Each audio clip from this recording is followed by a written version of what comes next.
그리고 여기 줄일 수 있는 방법은 또 많이 하면 좋을 것 같아요. 승현 씨가 잘 정리를 해주셨는데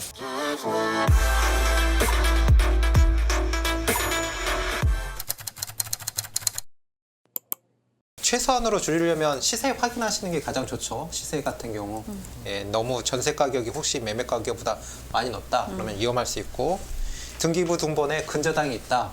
근저당으로 매각되면 자기 보증금 못 받을 수도 있죠. 그리고 아까 뒤에도 그 보증보험 네. 그 청년과 신혼부부 대상으로 보증보험 가입할 수 있도록 좀 지원해 준다는 얘기도 있네요. 네, 이건 그럼- 좋은 것 네. 같아요.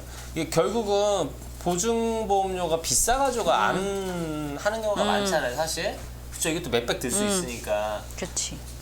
몇백 수준인가? 이게 얼마죠? 보통 비례해가지고. 보증보험률이 있을 거예요. 네. 네.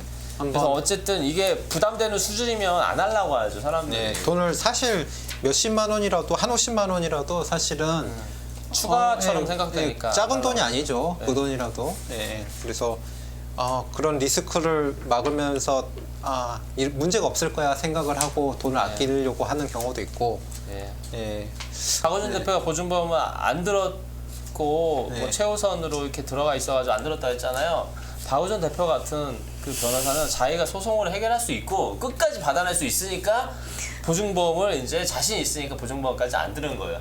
하지만 그럴 자신이 없다. 그럼 보증보험의 도움을 당연히 받아야 되는 거겠네요. 네, 만약에 보증보험을 하기가 너무 부담스럽다 그러면 아까 말한 것처럼 시세를 확인하거나 근저당이 있는지 확인하고 또 전세 든 다음에도 한번 부동산 등기부 등본 해서 열람해서 근저당 있는지 확인하시면 좋을 것 같고, 또 소유자 계약자가 다른 경우가 많아요. 네. 자기가 관리인이다 친척이다 그러면 실제로 인감증명서나 진짜로 동일한 사람인지 꼭 확인을 하셔야 됩니다. 생각보다 사기꾼들이 많으니까요. 그리고 그렇죠. 네, 국세, 미납 국세가 있는지도 확인하시면 도움이 될 것 같습니다. 제가 사실은 불안해서 찾다 보니까 그 보도자료도 공유하게 된 건데 네. 이 보도자료의 내용이 솔직히 저는 무슨 말인지 하나도 모르겠거든요. 집값이 2배, 3배 뛴다 그러면 뭐 이렇게 대출받고 최대한 대출받고 계속 사더라도 부자가 되겠죠. 몇백 채 가진 사람들도. 근데 지금은 부동산이 하락하고 이 사람들이 사실은 전세금을 못 주는 상황이 되니까 이렇게 피해가 엄청나게 많이 생기고 있으니까 이게 이런 대책이 나온 것 같고요.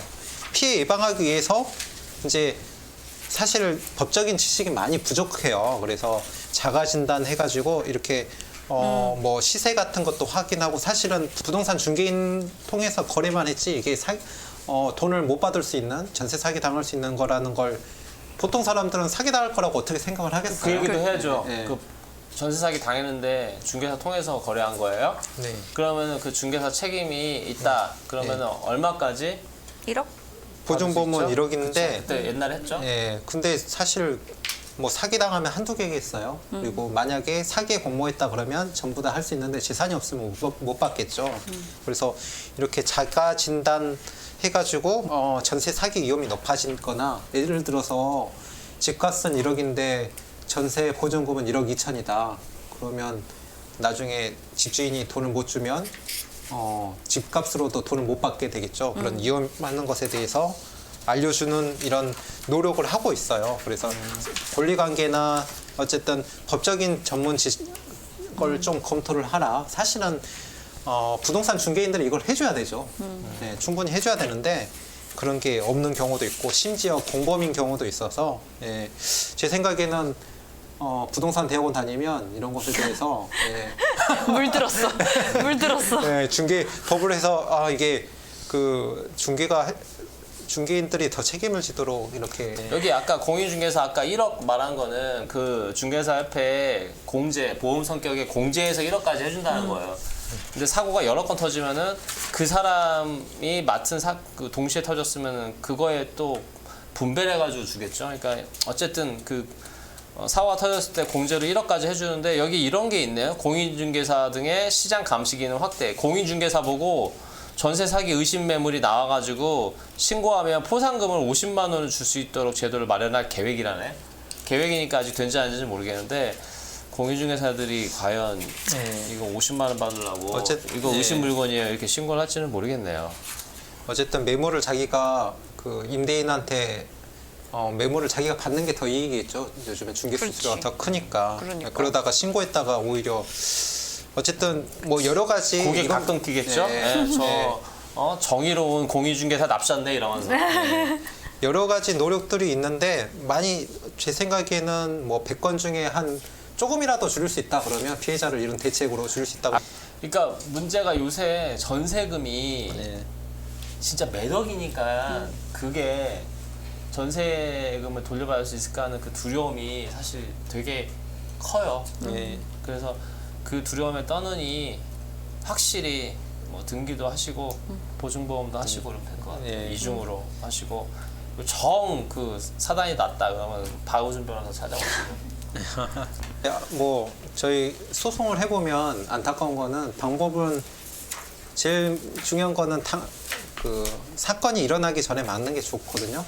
이제 저희도 뭐 많이 해결되긴 했지만 안타까운 건 뭐냐면 소송에서 승소했는데 그래도 돈을 안 주는 거. 피고가 사망했어요. 그리고 상속인 대상으로 소송을 했는데 상속인한테 상속된 게 없어.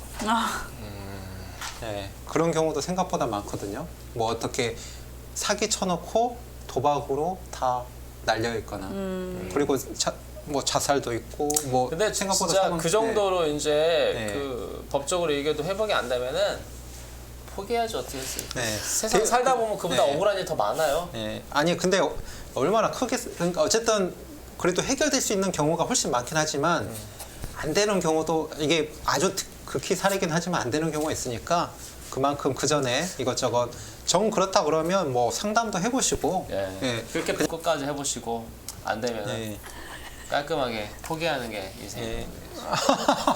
더 다른 자료를 찾으면 전세 사기 관련은 저희가 한 번 더 다루는 걸로 하죠. 예, 거기 그렇게 하시죠.